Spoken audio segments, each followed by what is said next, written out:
Who's in the running? Well, you're about to find out as we reveal this year's nominees across all the categories. For Best Performance, the nominees are Ben Starr for Claire Obscure Expedition 33, Charlie Cox for Claire Obscure Expedition 33, Claire Obscure Expedition 33, Claire Obscure Expedition 33, Expedition 33, Lorianne Testar for Claire Obscure Expedition 33, Claire Obscure Expedition 33, Expedition 33, Claire Obscure Expedition 33, Expedition 33, Claire Obscure Expedition 33, Claire Obscure Expedition 33, Claire Obscure Expedition 33, Expedition 33. Claire Obscure Expedition 33 from Sandfall Interactive. Claire Obscure Expedition 33.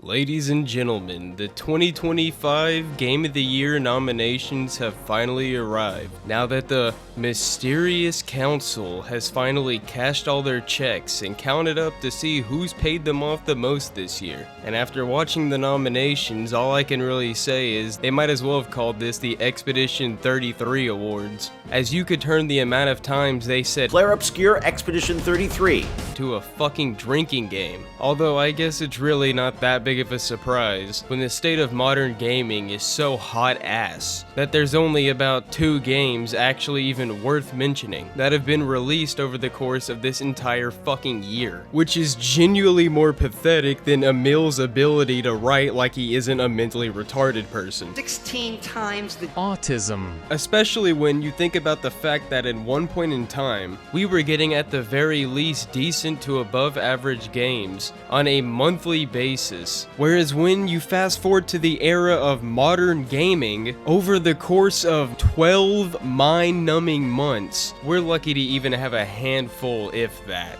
And of course, here to present these awards today is Jeff Keighley once again. And I think this might just be the first time I've seen him without Kojima's pocket in his hand. One can only imagine the type of depraved acts this little gremlin had to perform to get a moment's rest from Gojimbo, this slanty-eyed fraud. Hold my pocket. Hold on to this motherfucker. Hold on to it. So without wasting any more of your guys' time, considering it's bad enough that I already had to waste 10 minutes of mine watching this, let's get into the nominations.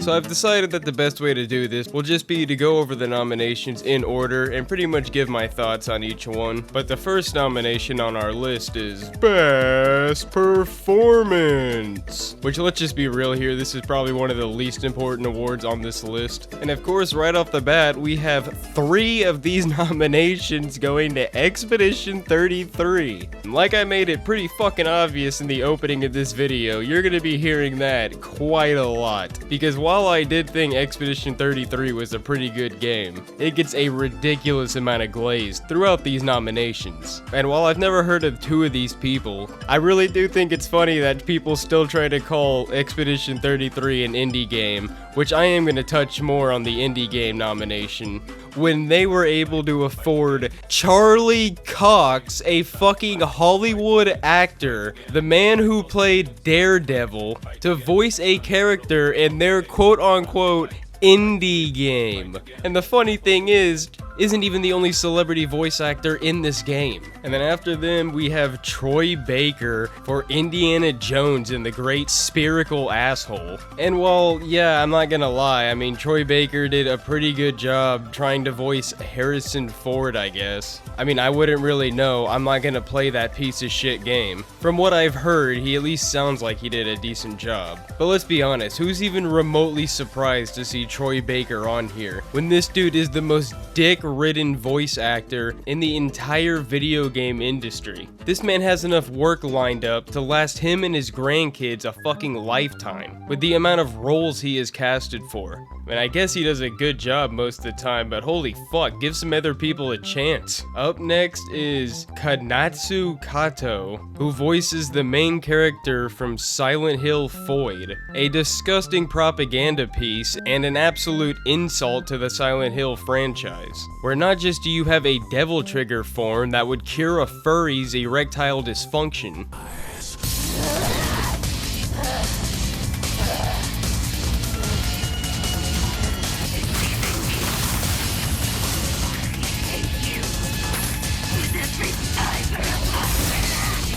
but also has an anti-marriage message directly aimed at the Japanese, an already dying culture where the young aren't fucking and the old are just getting older, and that feels pretty insidious to me. And that's not even getting into the dog shit gameplay. I wouldn't buy this fucking game if it was $10. Hell, I wouldn't play this fucking game if it was given to me for free, purely based on just how dog shit the gameplay alone is. The combat is clunky shit that looks like it's trying to be Dark Souls, with janky animations and about a grand total of 3 shitty enemy types, all while presenting you with boring, monotone map design that would only appeal to the mentally disabled, and a boring as fuck story that you have to finish not just once, but a grand total of 3 motherfucking times if you want to get the true ending. Brother, I don't want to play this piece of shit once, let alone 3 fucking times. You can bend over backwards and suck your own taint if you think I'm gonna play this shit 3 fucking times. And then finally we have Erika Ishii, a it, them, they, them beast, who looks just as chopped as you would expect based off the model in Ghost of Yotai. And this beast of the East is exactly the type of person that is currently ruining and polluting the modern gaming space. And is not just a clam slammer, carpet muncher, rug flosser, yeast harvester, but is also a proud supporter of true rights. And was also quite vocal herself when choosing to open her fat fucking rice hole in regards to people commenting their displeasure about Ghost of Yotai, and also to those who were displeased that the ghost story is over and now moving on to a new protagonist. And I would also like to comment that she just so happens to be built like a Denny's Grand Slam. And while there is plenty more we could say about this Nightkin, I think it's better we let her retreat back to the cathedral so she isn't late to her meetings with the master. You're a fucking ugly bitch. I want to stab you to death. And with that out of the way, we move on to the next category.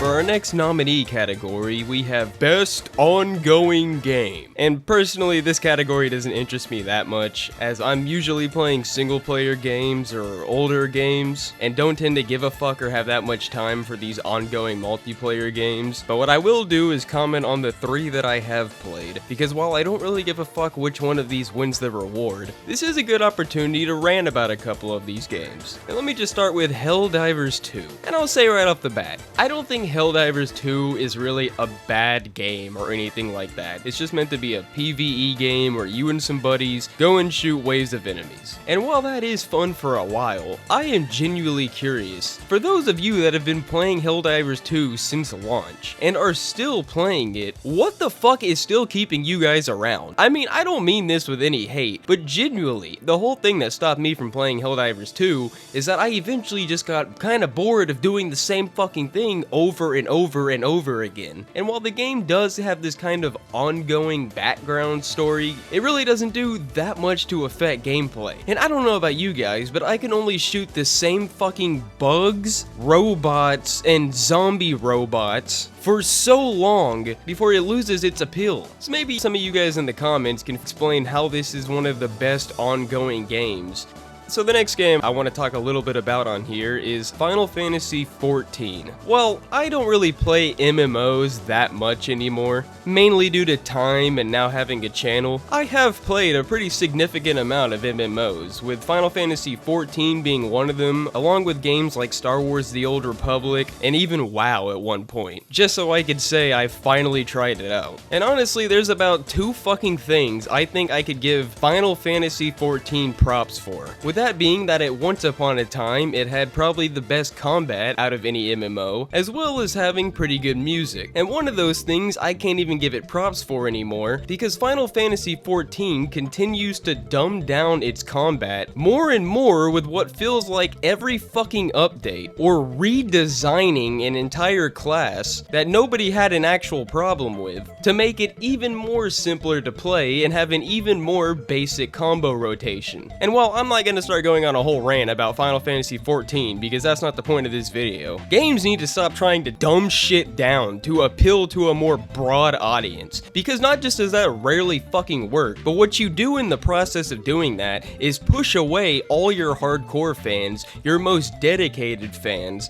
and those that will actually put the most time into your game, all to appeal to casuals that might play your game for 5 hours a week and then possibly never turn it back on again, because that's exactly what these normies do. They infiltrate your favorite hobby, demand it be changed to meet their expectations or their standards or what they demand from the franchise, and then said franchise is warped into some demented fucking freak that barely even resembles what you once loved. And if you take a look at Final Fantasy XIV's player count, it has done nothing but slowly decline. So good fucking riddance at this point. And another thing, to all the people that act like Final Fantasy XIV has an amazing story, get the fuck out of here. I guarantee you most people aren't even gonna know what the story is, because it is told in the most boring way possible and has some of the worst fucking pacing I have seen in any MMO. And while it does get a bit better in the later expansions, the initial Realm Reborn story is fucking horrible. You will be doing nothing but running around talking to NPCs and doing fetch quests for like 50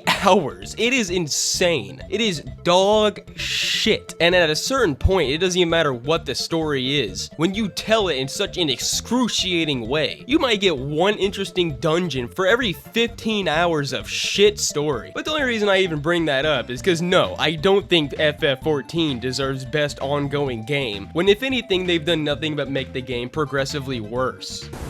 I am not gay. I play Final Fantasy XIV. And I got news for you. That means you're gay. Which leads us directly into our last game that I've played on this list, being Marvel Rivals. And I don't have that much to say about Marvel Rivals, because at the end of the day, despite it being just Marvel schlock, it is a pretty good hero shooter, and at the end of the day, that's all the game really tries to be, is an Overwatch clone, and something to compete with it, and I'd say it does that pretty well. I played a bit of it with Latina Parfait, and he seems to feel the same way, and while we haven't played it in a while, they do seem to at least be constantly updating it. And if there's one big pro I can give the game, it's that it definitely succeeds in the 2 B's, with that being babes and booty, because you get a lot of that, son. And that wraps up the best ongoing game, leading us straight into our next category for the best mobile game. And quickly transition into our next category. Our following nominee category is actually for Best Art, with the nominees being Expedition 33, Death Stranding 2, Ghost of Yotai, Hades 2, and Hollow Knight Silksong. And this whole category is honestly pretty fucking funny to me, considering that 3 out of 5 of the games on this list don't even particularly have a fucking art style. Because 3 of these games pretty much just go for the photorealistic look, which I hardly even consider an art style. If anything, we barely even get games with art styles anymore. The original Fallout games, those have an art style. DMC 1 through 4, those have an art style. And DMC I think would also be a great example, considering that the first 4 games have a pretty obvious anime or Eastern look to them, whereas in DMC 5 they just decided to make it photorealistic, and as a consequence, not just do a few of the characters look particularly weird, especially Trish and her fucking man jaw, but in addition to that, the game really suffers from dull colors and just less interesting visuals overall. I mean, at least Expedition 30 33 kinda has some artsy-fartsy looking shit, which is pretty cool to look at, but even then, I really struggle to call motion captured photorealism an art style. And the fact that 3 out of 5 of the games nominated for this category are like this really just goes to show how creatively bankrupt the industry's become. And the worst part about this is while Hades 2 does have an art style, it is fucking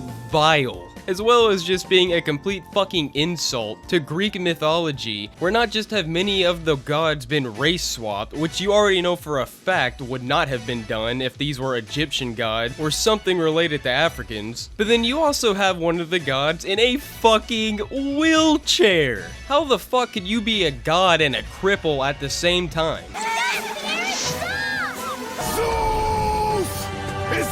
I mean, this shit is genuinely funny, and the fact that this has an overwhelmingly positive feedback on Steam really does just show how fucking low a lot of people's standards have fallen. And hell, it might actually be a fun game to play, but I would never spend my money on it in the first place, after they've cucked and fucked the entire Greek pantheon. So I guess if any game was to win this category by default, I'd probably have to give it to Hollow Knight Silksong, because while the game doesn't have the best visuals or anything like that, it at least isn't ugly to look at, and whether it's the most interesting or not, it does have an art style that's pretty unique to Hollow Knight. So now, swiftly moving on to our next category, we have Best Score and Music. With our nominations being Hollow Knight Silksong, Hades 2, Expedition 33, Ghost of Yotai, and Death Stranding 2. And I really don't have that much to say for this category other than I think the clear winner here is Expedition 33, because no matter how you feel about this game's story or anything like that, that game had one banger-ass soundtrack. The best I've personally heard in quite a while. And it's even more impressive considering that this entire soundtrack was basically made from some fucking Who they found off of SoundCloud and decided to give a chance to. And I just gotta say, props to that guy, Lorien Testard, as he really did do a great job creating the music to perfectly match each scene in the game. And I have added quite a few of these songs to my playlist. And while Silksong also had some pretty good music, I definitely don't think it stands up to Clair Obscure's soundtrack. And like I said in my review, even if you have no intentions to play the actual game, I would still advise you to listen to some of the songs on YouTube, because I can almost guarantee you'll find at least something you like. So our next category for the night, and the biggest fucking joke out of all of these, we have Best Adaptation, featuring a Minecraft movie, Devil May Cry, Netflix, The Last of Us Season 2, Splinter Cell Deathwatch, and Until Dawn. And out of all 5 of these, the only one I haven't seen at least a few episodes of is the Splinter Cell Deathwatch. So I don't know if that's a complete piece of shit or not, but let's be honest, probably is. But I definitely have a little bit to say about these other nominees. Starting with a Minecraft movie. Me ranting about the Minecraft movie was actually one of the first videos on my channel, just because I felt inclined to say something, based off of just how shit the trailer alone looked, such as casting Jack Black as Steve, the Fallout mutated animals, which look like they are constantly experiencing pain and suffering and would be better off being euthanized, all the way down to the horrible CGI and child acting. I wouldn't be surprised if the only reason that movie made a fucking cent is due to the Minecraft name and all the memes that were spawned from it. Chicken. Then we have Devil May Cry, probably the worst fucking offender on this list, and was yet another dogshit creation from the river-shitting, cow-worshipping Jeet Adi Shankar, who either needs to be exiled from the fucking creator industry or fired out of the end of a fucking cannon back into the slums of India that he emerged from. Because this man does nothing but rape franchises into the ground. And based off this anime, he clearly doesn't understand a fucking thing about DMC, turning Lady into some girl boss foul-mouthed bitch. They're really fucking hard to kill. Devil spawn, motherfucker. 2,000 years ago when our world was still connected to their shithole. Even that thing should have trouble healing from a bomb going off in its fucking neck. You just happen to be walking around with half the key to fucking hell on your neck? This dumb fuck devil spawn has no idea it's leading us right to it.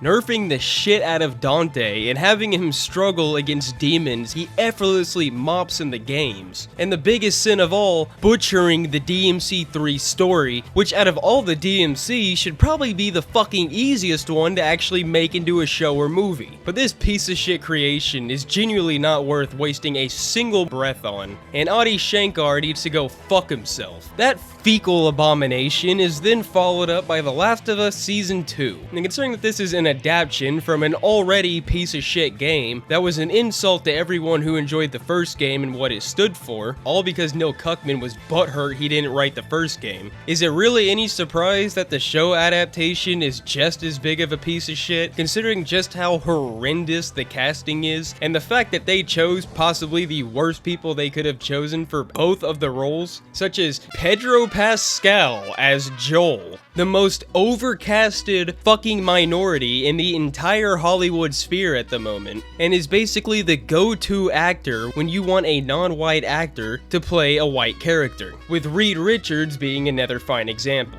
and simultaneously turned him into a PTSD-ridden cuck who can barely even stand up for himself, let alone others. Yet, even with that being said, it's still not quite as gross of an offender as Bella fucking Thumb Ramsey as Ellie, a girl who is physically incapable of aging past 12, since I'm pretty sure her mother had a diet exclusively consisting of Red 40 cigarettes and tequila while pregnant with her. And because of this freak accident and the spilling of chemical X in a lab, it makes any scenes where she has to be mad, show an ounce of emotion, or seem somewhat intimidating, genuine comedy gold, and comes off as the equivalent of a French bulldog trying to take you in a 1v1.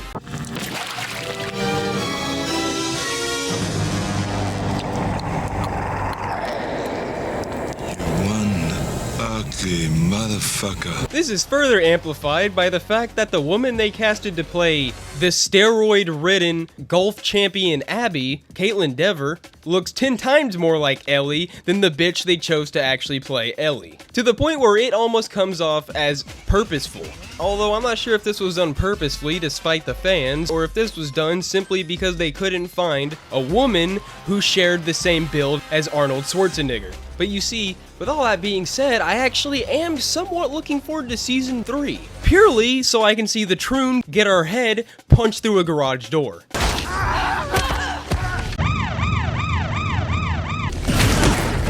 Which leaves us with our last nominee that I really don't have that much to say. I mean, it's not quite as offensive as the other ones on this list, but it really is still just a piece of shit and genuinely a bad movie. With that being the Until Dawn adaptation. And while I don't actually give a fuck about the Until Dawn game, I do think it's complete bullshit that this movie is literally called Until Dawn, yet isn't even an adaptation of the game in the slightest, but is rather a prequel that takes place before the game entirely. But it really is just a pretty bad movie with mediocre acting, shitty pacing, and nothing to actually keep you interested or expand on the game's universe that much. I feel like it's also a pretty stupid fucking game to adapt in general, when the entire reason, and really the only reason you would even play Until Dawn, is to make decisions and decide who lives or dies, which you can't even do in a TV show. So it really does just seem like a pointless endeavor altogether. So really, I guess Splinter Cell Deathwatch wins by default. And with that being said, that wraps up the best adaptation category.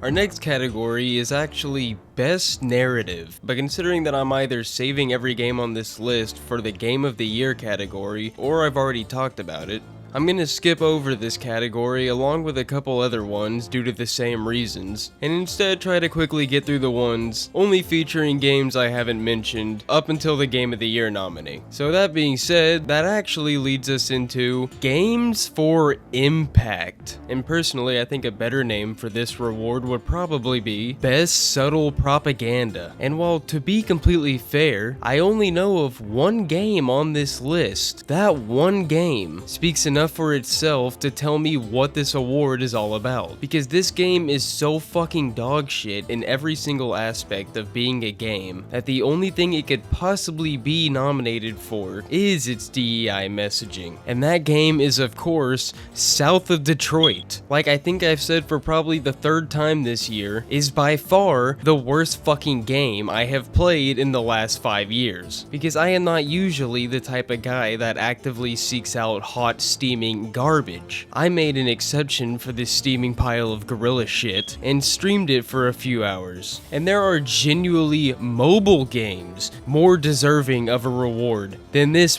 backwater Louisiana honky bullshit. And a quick read through the reasons for why each game was nominated really tells me that they're just trying to get more and more subtle with this bullshit, thinking people won't notice. And as we all know, plenty of people do not, or just don't have enough self-respect to care. But now our first nominee is Consume Me, the same thing Kojima says to Jeff every night. Beast mode activated. Hashtag hungry.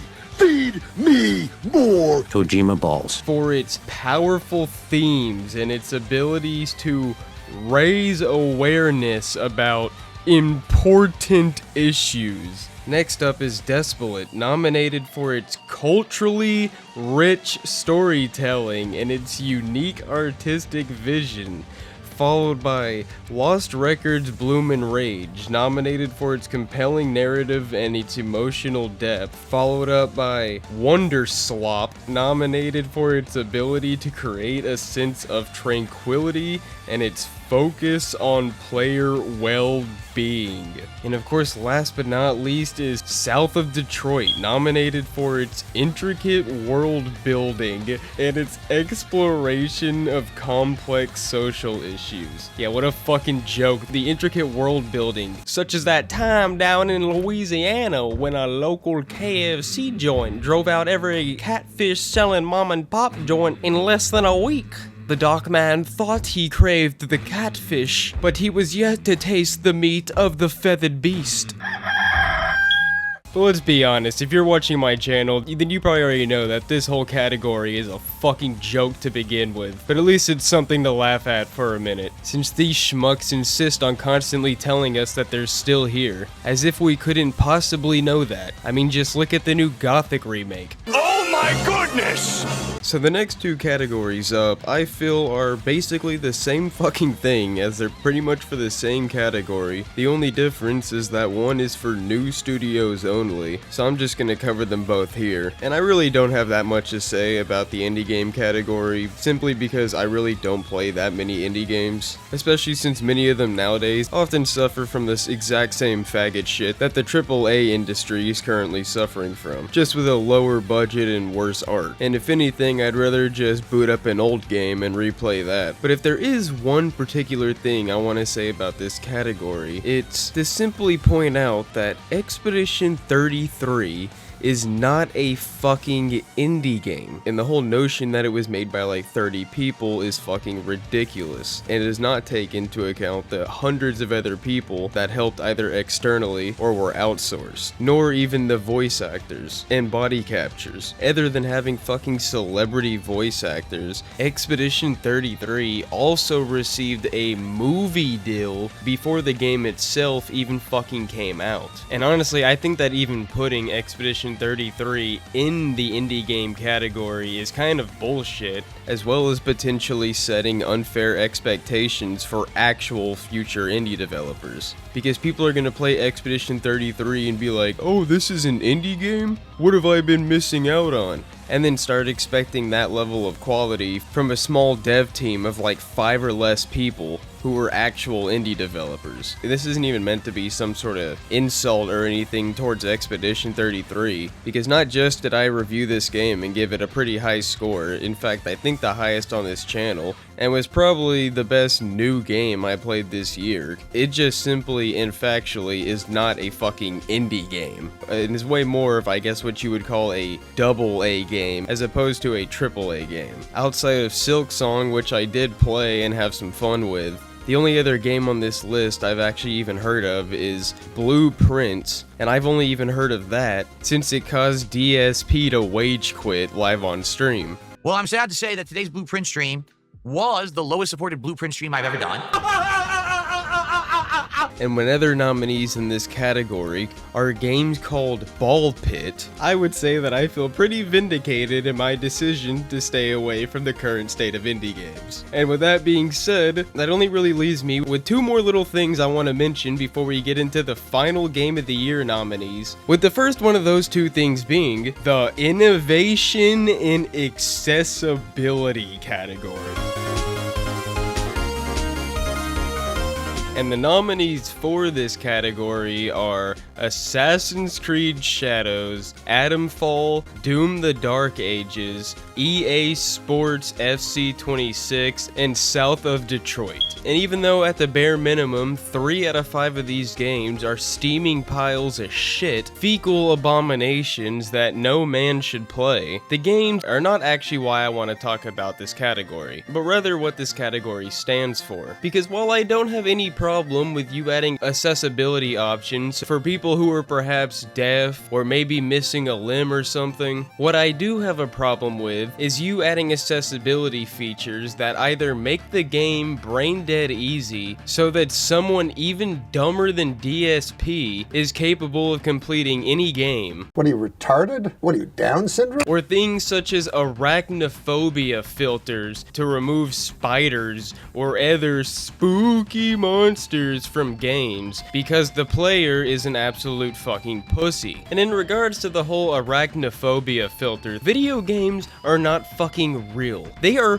virtual experiences. I, for one, am not a very big fan of spiders in the real world. And if one gets on me, especially a big one, I am not a very happy camper. Which is why, if anything, it feels good to absolutely fucking stomp and slaughter spiders in video games. And while my fear of spiders isn't too great, I know there are people who have them much worse than I. And to those people, I say overcome your fear, kill the fucking spider in the video game, and grow a pair of balls. Video games do not need to cater to people's fucking fear when that is one of the core parts of the game. And this also falls in line with the whole thing I was saying earlier of not every game needs to be for every person. There is a reason niches exist, and certain categories of games are not as popular as others. But even though they're not as popular, they do have a very devoted fan base. And this of course also includes adding 2 million different difficulty options so that you can make the game brain dead fucking easy and remove absolutely any challenge from it. And this has been happening to a lot of long-running franchises because video games now are as popular as they have ever been, with a way bigger market than they had 10 to 20 years ago. And what this has also done to the industry is cause games to have incredibly overinflated budgets, often being as high or higher than Hollywood movies. And because of these insanely high costs, these studios do not want to take any risk and want their game to appeal to as many people as possible. And when a company wants a game to appeal to as many fucking retards as possible, they remove any sort of complexity behind it, and often many of the actual depth that fans of the franchise love to begin with. I think a great popular example of this would probably be Fallout. Whereas the first 2 games were old school CRPGs that were great at what they set out to accomplish. And then you compare these games to Fallout 4, which of course is the most popular Fallout to date that sold the most copies because it was made to appeal to the most common denominator. And the cost of that was removing any and all depth to the perk and trait system, dumbing down all conversations to a 4-option wheel, which are pretty much all just variations of yes, no, or maybe later, and the complete removal of skill checks for your different abilities. And people will love to cope and say, well, if it sold the most copies, then it must be the best one, right? And to those people, I say, you're a fucking idiot. Because something selling a lot of copies or being popular certainly does not equate to good taste or it being good. By those same merits, the Disney Star Wars movies are the best fucking Star Wars movies because they made the most money. When in reality, Disney has raped Star Wars into the ground and removed any and all semblance of what it once was. And you might be thinking to yourself, it sounds like you're saying we should gatekeep our franchises. And to that I say, fuck yeah, gatekeeping is a good thing. Gatekeeping is what you should do to a franchise that you care about. Because the entire point of the gate is to keep the people who can't get past the entrance out, because those people were clearly never the intended fan base to begin with. Something becoming mainstream is often the beginning of the end for it, and I'm sure there is some franchise you can think of that this has happened to. Hell, I'd argue this is the reason why the term RPG has been drove into the fucking dirt, and there's plenty of people that'll consider any game with a fucking crafting system or the ability to change your gear an RPG, when by those standards, almost every fucking game would be an RPG. But instead of wasting any more time ranting about that, I think we should just hop into the last thing I want to talk about before the final Game of the Year nominees, with that just being this stupid fucking esports category. And the only thing I would like to add for this category is athlete. Really? We're using the term athlete now to describe professional gamers? Are you fucking kidding me, buddy? I guess if all it takes to be an athlete nowadays is the thumb strength to lift 5 Uber Eats orders at once, and the reflex to dodge a stick of deodorant traveling at the speed of sound, then yeah, sure, these guys are athletes. But no, let's keep it real. You take one look at these guys and with a straight face say that they're fucking athletes. Congratulations! You are bags! These aren't athletes, these are guys with too much time on their hands. Half these guys look like they would turn to dust if you took them anywhere near a gym, and the other half you're gonna have to pry off the end of the all-you-can-eat buffet. These guys are about as much athletes as Bruce Jenner is a woman. Come on over here. Come on over here. No, you flipped me off. Come on, coward. No. Come on. You're not an intellectual. You're a fake and a fraud. But with that stupid fucking waste of a category out of the way, that brings us to our grand finale. The segment you have all been waiting for. The Game of the Year nominees.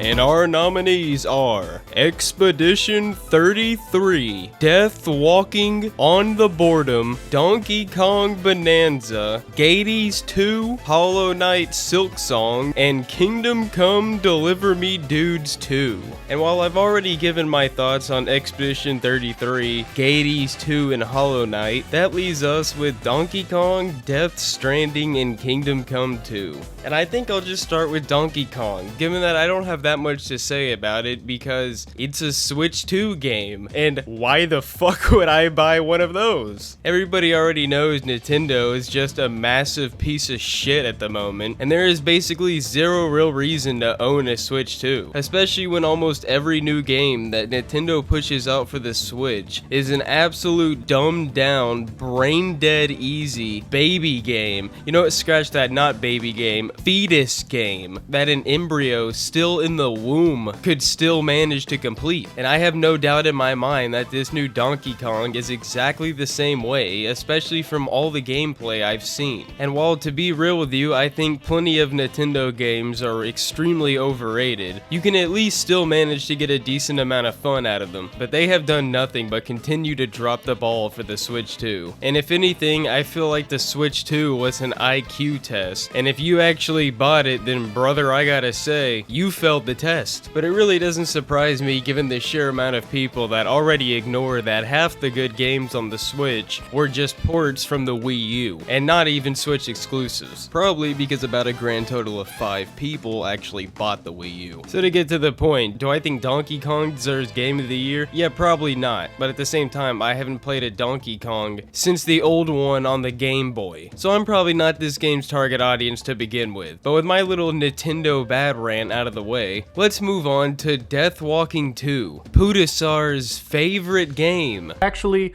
one of the best games that I've actually played this year. In fact, it might be one of the best games I've played this generation of gaming. only second to lying about being an engineer. I'm a fucking engineer. I'm an engineer. I'm only an engineer, but I'm an engineer. I'm an engineer. And while I haven't played this game since I refused to buy it as I really didn't like the first one that much, I've seen plenty of people play it and not a single bit of it has been appealing to me in even the slightest, as it seems like you're either doing boring ass delivery missions, dealing with shitty outdated stealth mechanics, or you're fighting enemies with extremely janky ass garbage combat where you're not even allowed to kill anybody or else you're at risk of creating a fucking nuke that'll destroy the map and reset your game. And while you're dealing with this game's nonsensical bullshit story, you'll see plenty of other characters using cool looking superpowers while you get access to absolutely none of them, and instead have to deal with shit Metal Gear Solid mechanics that don't function near as well as they do in the actual Metal Gear Solid games. And why might that be? Probably because Kojimbo is an absolute fucking hack who gets way more credit than he deserves for anything he's ever even remotely touched or been a part of, whereas everything he's created by himself and has full control over is always nonsensical, boring bullshit. And no, I do not include Metal Gear Rising under that boring bullshit label, considering that he did not have sole power over its development. The only thing he cares about is inserting his poorly disguised fetishes into his games, like dirty feet, pregnant woman, because there's literally a character that is eternally pregnant, also people can clap like sills whenever his name is even mentioned, when in actuality he deserves a spot in a cannon right next to Adi Shankar. So fuck Death Walking. It's a game with some cool concepts that Kojimbo doesn't know how to do anything with, and he'd be better off retiring and taking Jeff Keighley into his punish dungeon to go spend out the rest of his years in dishonor. I have brought great dishonor to my ancestors.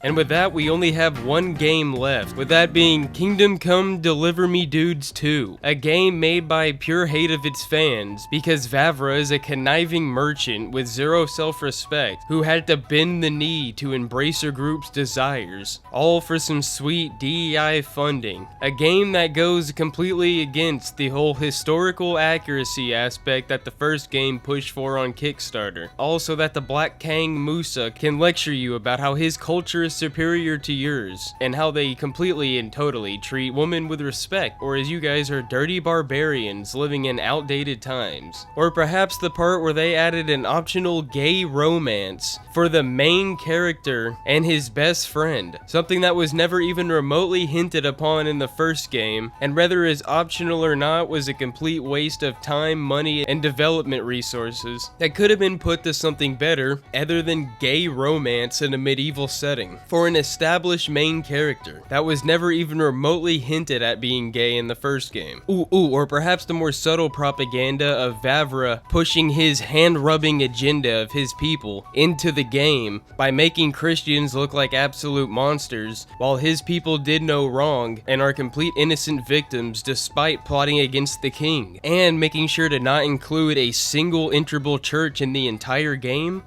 I know. It has to be when your main character gets drugged and raped and your only option given in game is to apologize to her for it. Yeah, I made an over hour-long review absolutely shitting on this game. As someone who was a fan of the first one, this game is in the same tier as The Last of Us 2. In fact, I would say that this game is way worse given KCD's development history and the fact that it started on fundraising. But Vavra is an absolute fucking scumbag who sold his soul for 30 pieces of silver, and it made enjoying any positive aspects of this game impossible, with all the subtle propaganda that's pushed once you actually begin to notice it. I don't know how you couldn't, given just how in your face plenty of it is, unless you're just willing to swallow loads and tolerate abuse. So really, the only two games on this list that I think even remotely deserve a shot at Game of the Year would probably be Hollow Knight, Silksong, and Expedition 33. I felt like both of them were pretty enjoyable games, but personally personally, if I had to pick one, I'd probably go with Expedition 33, because whether it's extremely overrated or not, it was still probably the most enjoyable game to come out this year for me at least, and was at least something nice to play from a new studio. But with that being said, the fact that I only found 2 games on this list to even be remotely considerable for Game of the Year in the first place is fucking pathetic. And there's a reason that I'm just starting to play more and more classics every single year, because 9 times out of 10 it's a better choice than paying $70+ for some fucking modern slop of the month that nobody will be talking about it 2 weeks from now. And personally, I foresee a gaming market crash in the next decade, or a complete restructure of the sort, because I don't see how things can continue with this everlasting push for photorealistic graphics, realism, and other bullshit that none of which actually consist of making a good and fun video game, where gameplay always comes first and foremost. So while we're waiting for the actual awards to be given out, I'll be going back to playing something actually good, such as the Fallout New Vegas DLC and Fallout 2, which if you guys watching haven't played before, I would recommend, because I promise you it'll be way better than any of the bullshit you could buy on this garbage ass nominee list. So while I was in the middle of editing this video, one of my viewers messaged me and told me to check out the Golden Handjob Awards, specifically for the voice actor category, with the reason being that it would be great video material. So with that being said, I did exactly that. Needless to say, I know exactly what he was talking about. So I decided if I had to sit through this spine-tingling cringe, then why not show it to you guys? Starting with the bitch who voiced Karlach, who waddled her ass out just to say this. Ladies and gentlethems. Look, did you hear that? Did you fucking hear that? Gentlethems. These absolute fucking freaks can't even say the word man or men without it making them sick to their fucking stomach. I'm telling you, if this type of speaking ever becomes the public norm, then that's when you know it's time for a happening. So the voice actor for Mael won the award. Personally, I probably would have picked Verso or Renar, but I definitely can't say she did a bad job. Let's see what she'll say. Perhaps some insight to what it was like working on the game, or perhaps what it's like to be a voice actor. Crazy journey. She chooses to leave a life that wasn't serving her, and I did that a few years ago. Oh god, I already see where she's going with this. And I chose instead a life that was authentic, a life that was gay. Oh no, bro. It says on your chart that you're fucked up. You talk like a fag, and your shit's all retarded. I swear, man, you cannot make this shit up. Do you guys in the LGBTQRWSYXZ community ever stop and think for 5 seconds that one of the many reasons people might be getting tired of your shit is because you can't go 5 minutes without mentioning that you're part of the LGBT Feed Me D SUV community? Nobody gives a singular rat's ass what pipe you're sucking or fucking in your dingy old studio apartment. I mean, for fuck's sakes, you basically walked up on stage and said, "Guys, thank you so much for this award tonight. Oh my god, I dedicate this award in the name of eating pussy. Oh my god.